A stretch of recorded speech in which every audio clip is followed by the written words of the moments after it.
Okay, thank you for sharing that. So after nursery, I'm sure most people watching this would not know that Nairobi Baptist had a nursery school, so thank you for sharing. I didn't know that.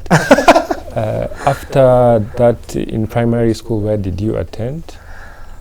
After primary school, I finished primary in 1995, then went on to high school. I went on to St. Mary's School, Form 1. And I was there until I finished Form 4 in 1999. And then just after in 1999, I continued to the IB program. That's the International Baccalaureate for 2 years.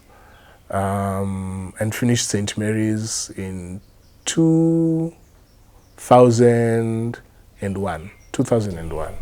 Okay, do you mind sharing how your high school experience was in St. Mary's? I know St. Mary's is a very good school. So I've heard.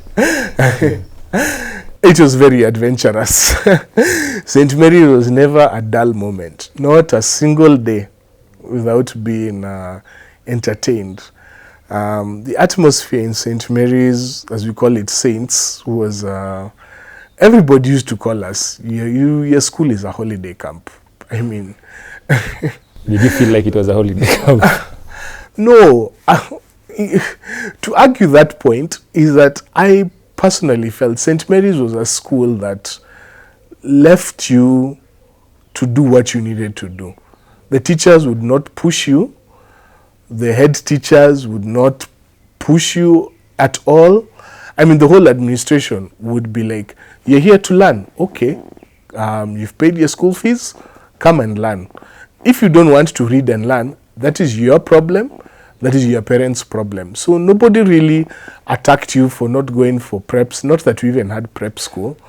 It was you learnt within your space, you know. If you had to go to the library, fine, go to the library if you want. If you don't want, that is your problem. So the teachers, I think it was the fact that the teachers, and I hope there's no teacher here from St. Mary's who looks and says, why is he accusing us? I mean, many people would think they are lackadaisical because they would leave you. They would leave you to learn. They teach their part and then they're okay. At the end, your results are your results. So nobody was really punished as a student unless it was from your home of why haven't you achieved what you need to achieve. I believe that is why people discuss it and say you are a holiday camp, because many people were in places that were being pushed, waking up early in the morning, or this must be done by this time, and so on and so forth. At least that's from my perspective. But that means that it instills like self-drive. In Saints, you have to have self-drive. Exactly. In Saints, you need to be self-driven. If you don't do it, you're not going to go far. And if you do it, you'll go far. I mean, you'll succeed. I think that's why I know many people from Saints who have been successful after that, because you're not being forced to do something. You're doing something because you think it's good for you. Absolutely. And I think that helped most of you during that time. Yes, it did. When you're in high school, were you involved in, you said in kindergarten you're in plays and drama. Did you get involved in any of those things? Well, I tried. I tried. Well, the school equips people to be sports oriented. I mean, that's one focus of Saints, is that you are very sports oriented. So people would either be in rugby being number one.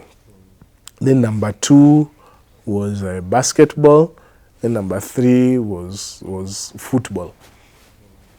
So I tried rugby, but there's something here I must tell you people, and I think a lot of the older generation will understand this. My mother was a very prayerful woman, and she had this specific habit of either praying people out of your life or praying things into your life, and that was people or things. So one of the things she prayed out of my life was rugby, because I'd go home after after sports, my t-shirt would be torn, and I've never broken any bone. But I'd never go home complaining of, oh, I've broken or I've sprained this part of my joint or anything. So, so she began to pray it out. And before I knew it, what would happen is you don't know she's praying. What you do know is that something in your life is not working out. So in that area of sports, I mean, in games I would go and play, but I would never make it to the team. I'd be benched. I mean, the most I ever got to wear one day was the uniform, but I sat on the bench the whole time, and I was so disappointed. I gave up altogether, and I was like, all I'm going to do is wear the stripes, but not play. I said, forget this. I'm not going to bother with this anymore. So that was that. But in primary school, I was very active. Primary is when I ran. I did used to run the 400-meter race, the 100-meter race, and I do very well for my house team. And I was pretty good at that. So in younger years in the primary school, I was a bit more adventurous and more sportsworthy. I mean, I once swam, but came out number last. That was like in class 3. But I still participated in the swimming gala. And swimming had just been introduced. But high school, I ended up not being so active sports-wise. I think it passed, but it was a very entertaining time to be in. And at this time, I'm sure you're attending Baptist. Are you now in the youth? And what is happening at that time there? That is accurate. I spent a lot of time in the youth. So from there, I gave my life to Christ personally at the age of 12. I remember I even went for the interview, and I still remember till now who interviewed me to become a member of the church and be ready to be baptized. Was it when I was 12 or later? But I do remember the interview for joining membership. So between 12, we had a program called Light. I don't know if it still exists. Life in the Everlasting. It still does, yeah. It still does. That's now what you guys call the youth. And being active means we started attending we used to have meetings every holiday and at least every Saturday. During the holidays, it was Tuesdays and Thursdays. Then on school term, would attend on Saturdays. So those are the meetings I used to go for, and I really enjoyed it. I connected with so many people. We had a blast, and we used to have concerts. You know, the concerts that Bapo doesn't have anymore. The youth, we had youth concerts, then we had the adult concerts, and I attended both. At even one of the concerts, I remember playing the drums, and so, I mean, there were camps which I was involved in. So between the ages of 12 and 19, I was quite involved in the youth ministry, and I even got to the point of being the treasurer of the youth. So that meant getting everything, the requests, the financial requests, meeting the administration, buying the snacks for the youth. So even during the light meetings, we'd supply the juice. So in that time, I occupied myself with just being in church. And I mean, it's what has contributed to who I am today and how I still connect with Baptist Church today. What did you enjoy about that community of youth at that time? It's like we were free. It developed us to be Christians at a young age, at teenagehood, and enjoy what Christianity had to offer without the pressures of life out there. I really didn't feel like I missed out very much, because now one of the hardest things I can tell you was mixing saints and church. Because there are people who would ask you, Mwema, aren't you a pastor's child? Why should you be laughing at our jokes? Why should you be doing this with us? And I'd be like, well, I'm saved. And of course, people would ask the hard question, like, what are you saved from? And you have to dig in and start digging in your heels and saying, I am saved because the Lord has saved me from death and I accept him, going that. And times people can look at you like, what's wrong with you? You Holy Joe. We used to call people Holy Joes. And those were some of the big pressures I had. But I navigated through it and said, you know what, I'm okay doing what I'm doing, being involved in the church. And because I felt satisfied at that time.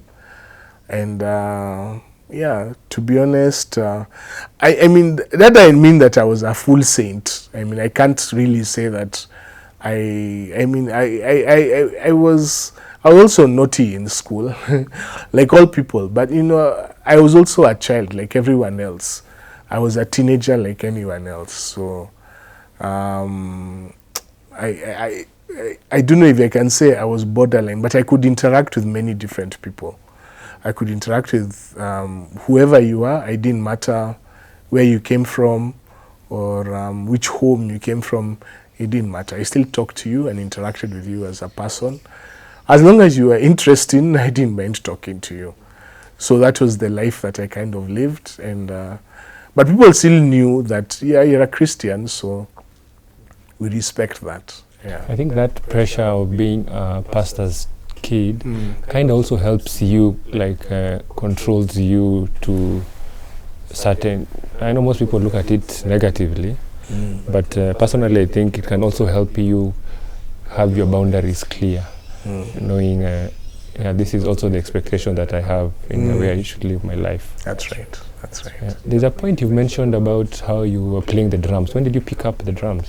I picked up the drums around, of course, in those teenage years, maybe around 17, thereabouts. And a lot of my peers were the instrumentalists. A number of them. One played the bass guitar, none played the guitar, none was on the drums, or another few were on the drums, none was the keyboard guy. And so, you feel, hey, why can't I also play something? And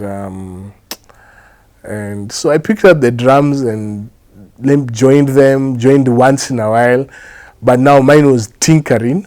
But at some point it led to being able to play in public, like being able to play at the concerts or play at the meetings. So it's just an interest that came.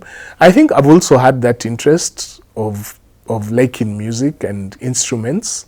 And so I think with that desire, even until now, I'm thinking of starting some instrument, hoping that maybe one day I can just pick it up sooner rather than later and not procrastinate on it. That's very interesting. At this time, your dad, is he the senior pastor or the youth pastor? The senior pastor. Who was the youth pastor at that time? Ooh. If you remember. If I remember. The youth pastor... Or some of the names. I've transitioned through many different youth pastors.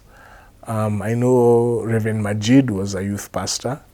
Most of the pastors who passed by have been youth pastors. Reverend Mulandi has been a youth pastor.